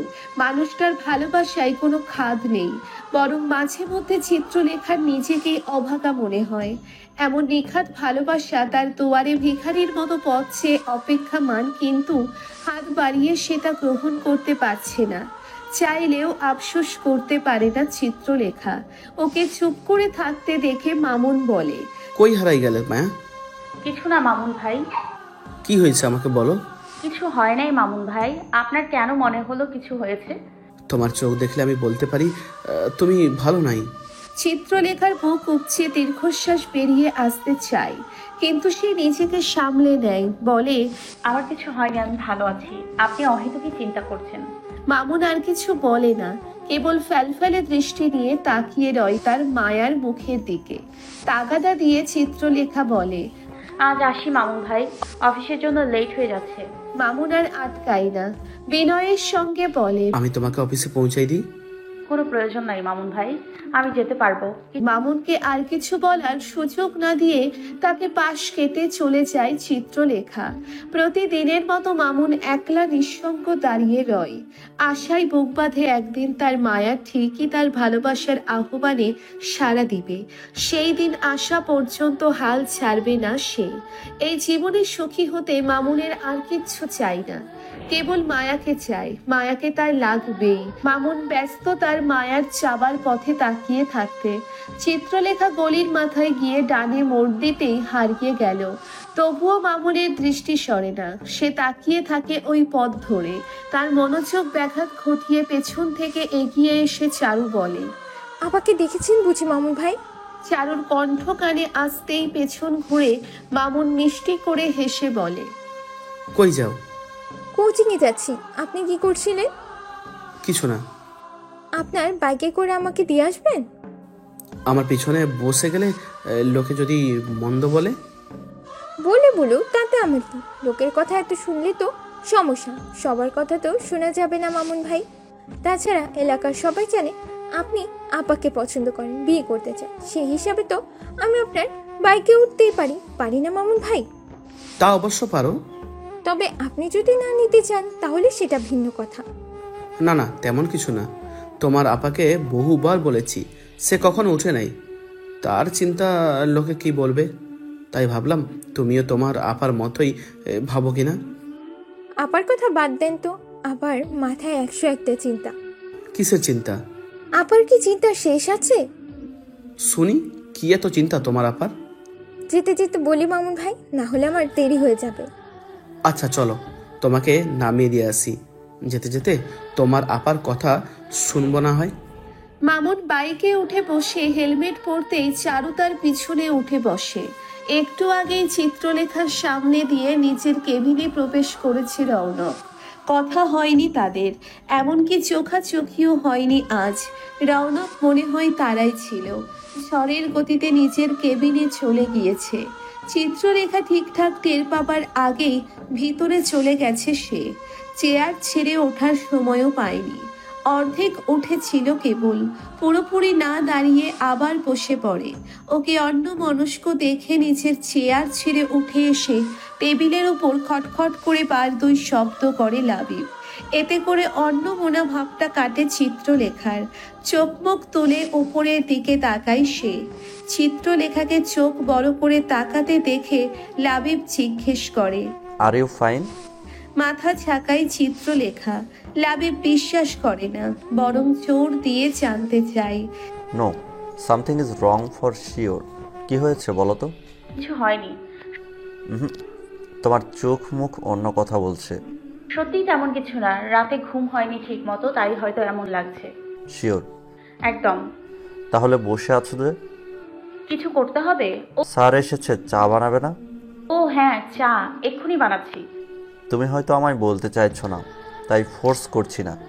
তবে কিছু একটা যে হয়েছে এটা কনফার্ম।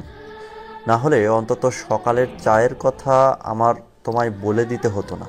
চিত্রলেখা আর কিচ্ছু বলে না। লাবিব ধরে ফেলেছে, কিন্তু এমন একটা বিষয়ও চাইলেই কাউকে বলতে পারবে না। কি বলবে? বস ওকে ঝোঁকের বসে বিয়ের প্রপোজাল দিয়েছে। এটা কি আদেও কাউকে বলার মতো বিষয়? আর যদি বলেও দেয়, লাবিব ভাববে ওরই মাথা নষ্ট হয়েছে, সেজন্যে উল্টোপাল্টা বকছে। তাই এই বিষয়ে কিছু না বলে সম্পূর্ণটাই চেপে গেল। উঠে যাবার আগে শুধু বলল, চা বানিয়ে আনছি এক্ষুনি। রৌনককে অফিসের সকালের চাটা প্রতিদিন চিত্রলেখাই দেয়, কিন্তু আজ লাবিব নিয়ে এসেছে। চায়ের কাপটা সামনে নামিয়ে রাখতেই রৌনক জিজ্ঞেস করে, চিত্রলেখা কোথায়? ওর ডেস্কে আছে, ডেকে দেবো? তার কোনো প্রয়োজন নেই, তুমি জানিয়ে এলে সেজন্য জিজ্ঞেস করলাম। লাবিব আর কিচ্ছু বলে না, বেরিয়ে যায় কেবিন থেকে। লাবিব কেবিন থেকে বের হবার মিনিট খানিকের মাথায় রৌনক তার কেবিনের দরজা অর্ধেক খুলে মাথা বের করে বলে, চিত্রলেখা একটু ভেতরে আসো। সে চাইলে ইন্টারকমে কল করেই ডাকতে পারত। এভাবে ডাকায় লাবিব ও চিত্রলেখা একে অপরের দিকে তাকায়। এমনকি লাবিব ইশারায় জানতেও চায় ঘটনা কি। চিত্রলেখা জানি না এমন একটা ইঙ্গিত দিয়ে ভেতরে চলে যায়। রৌনক তার টেবিলের কোণ ঘেঁষে দাঁড়িয়ে আছে, তার হাতে চায়ের কাপ। চিত্রলেখাকে দেখে সে চায়ের কাপে আর একটা লম্বা চুমুক দিয়ে নামিয়ে রাখে। পাশে থাকা চেয়ারটা টেনে দিয়ে বলে, বসো। It's okay sir. No, it's not okay, sit down please. Chitralekha বাড়তি কথা না বলে চুপচাপ বসে পড়ে। রৌনক আর একটা চেয়ার টেনে একদম মুখোমুখি বসে পড়ে। এতে করে চিত্রলেখার অস্বস্তি বাড়ে। ওড়নার নিচে আড়াল করে রাখা হাত মুঠ করে রেখেছে সে। রৌনক 1 মিনিট চুপচাপ চিত্রলেখাকে অবজার্ভ করার পর বলে, রাতে ঘুম হয়নি তাই না? রৌনকের এমন প্রশ্নে মুখ তুলে তাকায় চিত্রলেখা। সে আরো বলে, চায়ে চিনি হয়নি আজ, নিশ্চয়ই চা বানানোতে মন ছিল না তোমার? ব্যস্ত ভঙ্গিতে চেয়ার ছেড়ে উঠতে চেষ্টা করলে রৌনক বাধা দিয়ে বলে, প্লিজ বসো। আমি আরেক কাপ চা বানিয়ে নিয়ে আসি। আপাতত আর প্রয়োজন নেই, চিনি কম হলেও চা মন্দ হয়নি, সব সময়ের মতো চমৎকারই হয়েছে। তবুও বললাম তো আপাতত প্রয়োজন নেই। বাধ্য হয়েই শান্ত হয়ে বসার চেষ্টা করে চিত্রলেখা। রৌনক আরো মিনিট খানিক চিত্রলেখার মুখের দিকে তাকিয়ে থাকার পর বলে, আই এম সরি তোমাকে একটা অকওয়ার্ড সিচুয়েশনে ফেলে দেওয়ার জন্য। I am really sorry for that. Chitralekha কি বলবে খুঁজে পায় না। এই মুহূর্তে আসলে তার কি বলা উচিত জানা নেই, তাই চুপ করে থাকার সিদ্ধান্ত নেয়। তোমাকে আর ওই বিষয়টাতে ভাবতে হবে না, তুমি ধরে নিতে পারো আমি ওই কথাটা তোমায় বলিনি। তখন কোনো স্টুপিডের মতো কিছু না ভেবেই তোমাকে ওভাবে কথাটা বললাম, আমি নিজেও জানি না, আর সেজন্য I am really very sorry. এবারে চেয়ার ছেড়ে উঠে দাঁড়িয়ে পড়ে চিত্রলেখা। তা দেখে রৌনক আরো বলে, sit down Chitralekha, let me finish. কিন্তু চিত্রলেখা বসে না, দাঁড়িয়ে থেকেই বলে, ইটস ওকে স্যার। এভাবে every people make mistake, it's alright. You don't have to explain me, I am totally fine. রৌনককে আর কিছু বলার সুযোগ না দিয়ে কেবিন থেকে বেরিয়ে যায় চিত্রলেখা। ও মনে মনে যা ভেবেছিল হলো ঠিক তাই।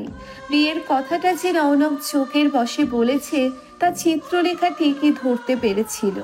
মামুনের বাইক থেকে নেমে কোচিংয়ে ঢোকার আগে চারু বলে, একটা কথা বলি মামুন ভাই। বলো। আপনি আমাকে বিয়ে করে নেন, আপনাকে বিয়ে করলে আমার আপা অনেক ভালো থাকবে। তোমার কেন মনে হইল আমাকে বিয়ে করলে তোমার আপা ভালো থাকবে? কারণ আপনি আপাকে অনেক ভালোবাসেন, ভালোবাসা ছাড়া ভালো থাকা যায় না মামুন ভাই। মামুনের মনে হলো কথাটা বলার সময় চারু মনের ভিতর অদৃশ্য কষ্ট অনুভব করেছে, তাই জিজ্ঞেস করলো, তুমি কি কাউকে ভালোবাসো চারু? জানি না মামুন ভাই, যাই, আমার ক্লাস শুরু হয়ে যাবে। চারু ভিতরে চলে গেলে মামুন দাঁড়িয়ে রয় ওখানেই কিছুক্ষণ। গভীর কোনো ভাবনায় আচ্ছন্ন হয় সে। নিজের চেয়ারে ফিরে এসে 2 গ্লাস পানি খেয়েছে চিত্রলেখা। জানা নেই কেন, কিন্তু এই মুহূর্তে প্রচন্ড বিরক্ত লাগছে ওর। এমন একটা ফাজলামো ওর সাথে না করলেও পারতো। লাবিব এগিয়ে এসে জিজ্ঞেস করে, কি হয়েছে? কিন্তু তোমাকে তো দেখে মনে হচ্ছে না। লাবিবকে কথা শেষ করতে না দিয়ে চিত্রলেখা বলে, কিছু হয়নি, আই এম ফাইন। লাবিব বুঝতে পারে চিত্রলেখা বিরক্ত হচ্ছে, তাই আর ঘাটাই না, নিজের চেয়ারে ফিরে যায়। সবেই চিত্রলেখা আর এক গ্লাস পানি হাতে নিয়েছে, আর তখনই তার ইন্টারকমটা বেজে ওঠে। পানির গ্লাসটা নামিয়ে রেখে রিসিভার তুলে কানে দিতেই অন্য পাশ থেকে রৌনক বলে, আমার কথা শেষ হয়নি চিত্রলেখা। তুমি যদি না চাও আমি লাবিবের সামনে গিয়ে কিছু বলি, তাহলে 1 মিনিটের ভেতরে আসো। Your count down starts now. ফস করে একটা শ্বাস ছেড়ে চেয়ার ছেড়ে উঠে দাঁড়ায় চিত্রলেখা। ডানে বামে না তাকিয়ে সোজা রৌনকের কেবিনে গিয়ে ঢুকতে চমকে ওঠে। রৌনক দরজার পাশেই দাঁড়িয়ে ছিল। এই কেবিনটা উপরের কেবিনের মতো নয়, তাই বাহির থেকে দেখা যায় না। চিত্রলেখা ভেতরে প্রবেশ করতেই রৌনক দরজাটা লক করে দিয়ে দাঁড়ায়। চিত্রলেখার চোখে চোখ রেখে বলে, আমি শেষ না করা পর্যন্ত একটা কথাও বলবো না। মাথা ঝাঁকায় চিত্রলেখা। রৌনক বলে, ওভাবে বলা আমার একদম উচিত হয়নি, বরং আমার বলা উচিত ছিল যদি তোমার আপত্তি না থাকে, যদি তুমি রাজি থাকো, যদি তোমার অনুমতি থাকে, তাহলে কি আমি তোমায় বিয়ে করতে পারি। চিত্রলেখায় মাথার ভিতর ভন ভন করতে লাগে। এই লোকটা এমন কেন ভেবে পায় না ও। এর এক কথায় চিত্রলেখার দিন দুনিয়া ঘুরতে শুরু করে দেয়। রৌনক আরো বলে, আমাকে কি তোমার নিজের যোগ্য মনে হয় Chitralekha? You please marry me. চিত্রলেখাকে ভূত দেখার মতো তাকিয়ে থাকতে দেখে রৌনক আরো বলে, এক্ষুনি তোমায় কিছু বলতে হবে না। Take time and think carefully, পরে না হয় জানিয়ে দিও। এতটুকু বলেই দরজা ছেড়ে দাঁড়ায় সে। বেরিয়ে যাওয়ার জন্যে চিত্রলেখা নবে হাত রাখতেই রৌনক আরো বলে, কিন্তু জবাবটা কিন্তু ইয়েসই চাই আমার। যত সময় লাগে নাও, তবে নো কিন্তু অ্যাকসেপ্টেবল হবে না। I want a yes from you. While you take any decision, just remember that I want to marry you. চিত্রলেখার মুখ দিয়ে কথা বের হয় না। ওর পা দুটো জমে গেছে মনে হচ্ছে। চোখ সরাতে পারে না ও রৌনকের চোখ থেকে। আটকে গেছে কোথায় যেন, খানিকটা হারিয়েও গেছে ওই চাহনিতে। বৃষ্টিদের বাসার ড্রয়িং রুমে বসে আছে লিখন। ও এসেছে খুব বেশি একটা সময় হয়নি, মিনিট 5 মতো হয়েছে। এমন একটা সময় না তো এখন সকালের নাস্তা করার সময়, আর না দুপুরের খাওয়ার সময়। দরজা খুলে লিখনকে দেখতে পেয়েই সালেহা বেগম ওকে বসতে দিয়ে রান্নাঘরে চলে গেছে নাস্তা রেডি করতে। তড়িৎ গতিতে ভেতরের দিকে চলে যান উনি, তাই লিখন আর ওনাকে কিছু বলার সুযোগ পায় না। তাই অগত্যাই ওকে বসে থাকতে হয়েছে অপেক্ষায়। এতে অবশ্য সমস্যা নেই ওর। বৃষ্টি নাইম 2 ভাই বোনের একজনও বাসায় নেই, তা বেশ আন্দাজ করতে পারছে। অন্তত নাইম থাকলে বাড়ি মাতিয়ে রাখতো, ঘর বাড়ি এমন ঠান্ডা পড়ে থাকতো না। বৃষ্টি না থাকায় অবশ্য বেশ ভালোই হয়েছে লিখনের। চটজলদি কথা সেরে চলে যেতে পারবে। বিদায় নেওয়ার দিন বৃষ্টি নিজের ঘরের খিল দেওয়ার পর আর বেরিয়ে আসেনি। এমনকি এর মধ্যে নাইম বেশ কয়দিন কারণে অকারণে প্রয়োজনে অপ্রয়োজনে ওর কাছে গেলেও বৃষ্টি একদিনও যায়নি। এমনকি একদিন একটা ফোনও দেয়নি। পড়া সংক্রান্ত কোনো হেল্পও চায়নি। লিখন পড়ানো বাদ দেওয়ার একদিন পরেই তার এক বন্ধু এসেছিল ওদের পড়াতে। বৃষ্টি তাকে মুখের উপরেই বলে দিয়েছিল সে পড়বে না। বন্ধুর কাছে এজন্য লজ্জায় পড়তে হয়েছিল লিখনকে খানিকটা। রিপাও দুটো কথা শুনিয়েছিল, কিন্তু তাতে বিশেষ কোনো অসুবিধে হয়নি লিখনের। ও কেবল বৃষ্টির ভালো চাই। মেয়েটা লেখাপড়ায় ভালো, তাই চাই না কোনোভাবে ছিটকে পড়ুক। মিনিট 10 পরে ট্রেতে করে পাউরুটি, জ্যাম, ডিম, পোচ, চা সহ ফিরে আসেন সালেহা বেগম। নাস্তার ট্রেটা লিখনের সামনে নামিয়ে রেখে বলেন, আগে একটু খাওয়া দাওয়া করো বাবা, তারপর না হয় কথা বলবো। আমি কিছু খাবো না খালাম্মা, একটা জরুরি আলাপ করতে এসেছি, কথা সেরে বেরিয়ে যাব। সালেহা বেগম লিখনকে বাধা দিয়ে বলেন, সব কথা শুনবো, কিন্তু পরে আগে তুমি খাও। কতদিন আসো না আমাদের বাসায়, ভালো মন্দ রান্না করলে আমরা তোমারে কত মিস করি বলো তো। সেদিনের পরে তুমি তো একটা দিন আর আসলেও না। আসলে খালাম্মা পড়ালেখার চাপে সময় পায় না একদম। কিন্তু নাইম গিয়েছিল পড়া বুঝতে, ওকে আমি বুঝাই দিয়েছি। সেই খবর আমি জানি। এখন আগে খাও তো পরে কথা বলো। এক ফাঁকে দেওয়াল ঘড়ির দিকে নজর বুলিয়ে নিয়ে সালেহা বেগম আরো বলেন, তুমি নাস্তা করতে করতে বৃষ্টিও এসে পড়বে। বৃষ্টি এই সময় বাসায় আসে? কোচিং করে বাসায় আসে, তারপর কলেজে যায়। ও আচ্ছা। সালেহা বেগমের চোরাচুরির কাছে হার মেনেই বাধ্য হয়ে লিখন এক পিস ব্রেড ও ডিম পোচ অর্ধেকটা খায়। সম্পূর্ণ খাওয়াও হয়নি ওর, এর মধ্যেই বৃষ্টি চলে আসে। ড্রয়িং রুমে লিখনকে দেখতে পেয়ে এক মুহূর্তের জন্যে থমকে দাঁড়ায় বৃষ্টি, তারপর নিজের ঘরের দিকে হাঁটা ধরে। এসব দেখে সালেহা বেগম পেছনে ডেকে বলেন, সব কি বৃষ্টি? লিখন যে বসে আছে ওকে দেখতে পাস নাই তুই? এটা কোন ধরনের বেয়াদবি? কোনো সালাম নাই, আদাব নাই। এদিকে আয়। রেডি হবো মা, কলেজ যাব। আর উনি নিশ্চয়ই আমার কাছে আসে নাই, তোমার কাছে আসছে। তুমি মেহমানদারি করো। এখন তার উনি আমার শিক্ষক না যে দেখার সাথে সাথে। থাক খালাম্মা, ওর না থাকলেও চলবে। আমি আসলেই আপনার সঙ্গে কথা বলতে আসছি, কথাটা বলে চলে যাব। আচ্ছা বাবা বলো, আমি শুনছি। আমি মূলত একটা অনুরোধ নিয়ে আসছি। কি অনুরোধ? আপনি কি আঙ্কেলকে একটু বলবেন ওনার চেনাজানার মধ্যে আমার জন্য একটা চাকরি দেখে দিতে? ওনার তো অনেক লিঙ্ক আছে, পরিচয় আছে। উনি চাইলে আমাকে একটা চাকরির ব্যবস্থা করে দিতে পারবেন। সে না হয় পারবে, কিন্তু তুমি আসলেই চাকরি করবে? জি খালাম্মা, আমার এই মুহূর্তে একটা চাকরির ভীষণ দরকার। কিন্তু তোমার তো সামনে ফাইনাল পরীক্ষা, আবার IELTS এর ক্লাসও করছো তুমি। এত কিছু সামলে কি আসলেই চাকরি করতে পারবে? পারতে হবে খালাম্মা, আপনি একটু আঙ্কেলকে জোর দিয়ে বলুন আমার হয়ে যেন একটা কিছু ব্যবস্থা করে দেয়। এতগুলো কথা বলে আর অপেক্ষা করে না বৃষ্টি, নিজের ঘরে চলে যায়। পেছনে মেয়ের কাণ্ডের জন্য লজ্জায় পড়ে যান সালেহা বেগম। কি বলবেন বুঝে পান না, তা বুঝতে পেরে লিখন নিজেই পরিস্থিতি স্বাভাবিক করতে বলে। সালেহা বেগমকে খানিকটা চিন্তিত দেখায়। লিখনের সাথে ওনাদের অনেক বছরের সম্পর্ক, অনেক দিন ধরে দেখছেন তিনি ছেলেটাকে। গত মাসেই নিজের পড়ার জন্য টিউশনি ছেড়ে দিল, অথচ আজ এসে বলছে তার চাকরি প্রয়োজন। কিছু না জেনেই সালেহা বেগম যথেষ্ট আন্দাজ করতে পারছেন একান্তই প্রয়োজন না হলে বা বড় ধরনের কোনো সমস্যা না হলে লিখন এভাবে চাকরির জন্য আসতো না। লিখনকে আশ্বস্ত করতে সালেহা বেগম বলেন, তুমি চিন্তা কইরো না বাবা, আমি আজকেই বৃষ্টির বাবার সঙ্গে আলাপ করব।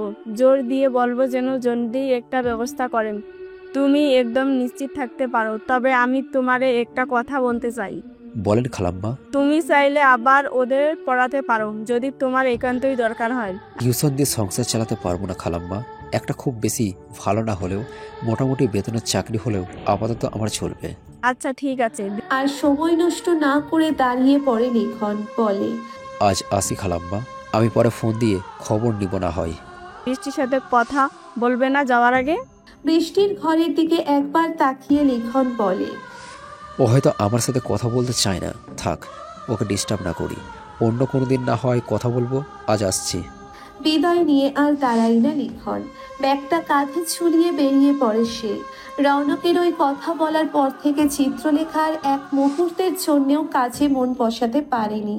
বেচারি এতখানি ডিস্টার্ব হয়ে গেছে যে কোনো কিছুতেই মন দিতে পারছে না। এই মুহূর্তে এক কাপ চা খেতে পারলে হয়তো মন ও মস্তিষ্ক এক জায়গায় করতে পারত। তাই চা বানাবে বলে উঠতে নিলেই ওর ফোনটা বেজে ওঠে। ফোনের স্ক্রিনে ভাসতে থাকা নামটা দেখে একবার স্বস্তির নিঃশ্বাস ছাড়ে চিত্রলেখা। নিজের মন ও মস্তিষ্ককে ঠিক করার ঔষধ পেয়ে গেছে সে। লাবিব রৌনকের টেবিলে একটা ফাইল রেখে ফিরে আসতে নিলেই তাকে পেছনে ডেকে রৌনক বলে, চিত্রলেখাকে একটু পাঠিয়ে দাও তো। ফিরে এসে লাবিব বলে, কি করতে হবে আমায় বলুন, করে দিচ্ছি। রৌনক সাদা কাগজে ড্রাফট লিখছিল হাতে। কলম বন্ধ করে মুখ তুলে উপরের দিকে তাকায়। এক পলক লাবিবকে দেখে নিয়ে বলে, তুমি না চিত্রলেখাকে পাঠিয়ে দাও। চিত্রলেখা অবশ্যই নেই। আবার লেখা বন্ধ করে মুখ তুলে লাবিবের দিকে তাকায় রৌনক। চেয়ারে হেলান দিয়ে ইজি হয়ে বসে সে। অফিসে নেই তো কোথায় গেছে? সেটা তো বলতে পারতেছি না।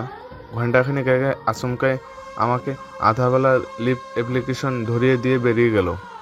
কোথায় গেছে বা কী কারণে গেছে কিছু বলে যায়নি? না, আমি বলেছিলাম আপনাকে জানিয়ে বের হতে, বলল ওর বের হওয়াটা জরুরি, আমি যেন সামলে নেই। ও তো কখনো এভাবে ছুটি নেয় না, তাই মনে হলো হয়তো জরুরি কোনো প্রয়োজন হবে, সেজন্য আর বাধা দেয়নি। রৌনকের চোখ মুখে খানিকটা চিন্তিত ভাব ফুটে ওঠে। লাবিব বলে, কি করতে হবে আমায় বলুন, করে দিচ্ছি এক্ষুনি। রৌনক তার হাতের কাছে থাকা ড্রাফট পেপারটা লাবিবকে দিয়ে বলে, এটা টাইপ করে নিয়ে এসো। লাবিব বেরিয়ে যেতে নিয়ে আবার ফিরে এসে জিজ্ঞেস করে, এনিথিং রং? আপনাকে এমন কেন লাগছে, কিছু হয়েছে কি? রৌনক উত্তর করে না, কেবল তাকিয়ে রয়। তা দেখে লাবিব আরো বলে, আপনার বিষয়ে অনেক কিছুই আমি জানি, আমি আপনার প্রিয়, তবুও আপনি নিজের বিষয়ে অনেক কথাই আমার সাথে শেয়ার করেছেন নিজের ইচ্ছে। সেই অভিজ্ঞতা থেকেই বলতে পারি কিছু একটা হয়েছে যা আমি এখনো জানি না। আমার অবর্তমানে কিছু তো একটা হয়েছেই। চিত্রলেখাকে সকাল থেকে দেখলাম কেমন উইয়ার্ড বিহেভ করছে। আপনার বিহেভও অন্যান্য দিনের মতো নয়। What happen? আমাকে কি বলা যায় না? লাবিবের মুখের দিকে তাকিয়ে থেকে রৌনক বলে, বসো। তৎক্ষণাৎই চেয়ার টেনে বসে পড়ে লাবিব। ফস করে একটা দীর্ঘশ্বাস ছেড়ে রৌনক বলে, জানি না চিত্রলেখা কোথায় গেছে, তবে এটা জানি কেন গেছে। কেন? আমার থেকে পালাতে। রৌনকের কথার মানে ধরতে পারে না লাবিব। যার চাকরি করছে তার থেকে পালাবে কেন? লাবিব যেন বুঝতে পারে, তাই রৌনক ক্লিয়ার করে বলে, আই প্রপোজড হার। কি? বুঝতে পারিনি এমন একটা ভাব মুখে ফুটিয়ে তুলে নিম্ন স্বরে জিজ্ঞেস করে লাবিব। রৌনক আরো পরিষ্কার করে বলে, আমি চিত্রলেখাকে বিয়ের প্রস্তাব দিয়েছি। এমন একটা কথা শোনার জন্য কোনোভাবেই প্রস্তুত ছিল না লাবিব। এমন একটা কথা শুনতে হবে তা সে চিন্তাই করেনি। নিজের কানে শোনা কথা একদমই বিশ্বাস হচ্ছে না তার। ড্যাবড্যাবে চোখ করে রৌনকের মুখের দিকে তাকিয়ে রয় লাবিব। বেচারাকে দেখে মনে হচ্ছে তার মাথার উপর বজ্রাপাত হয়েছে, তাই সে জমে গেছে। সেই সঙ্গে কথা বলতেও ফুলে গেছে যেন। এই ভিডিওটি যদি আপনাদের ভালো লাগে তাহলে অবশ্যই লাইক করবেন ও আপনাদের মূল্যবান মতামতটি কমেন্ট করে জানাবেন। আর এরকম ভালোবাসার ভিডিওগুলি দেখার জন্য আমাদের চ্যানেলটি সাবস্ক্রাইব করে আমাদের সাথে থাকুন।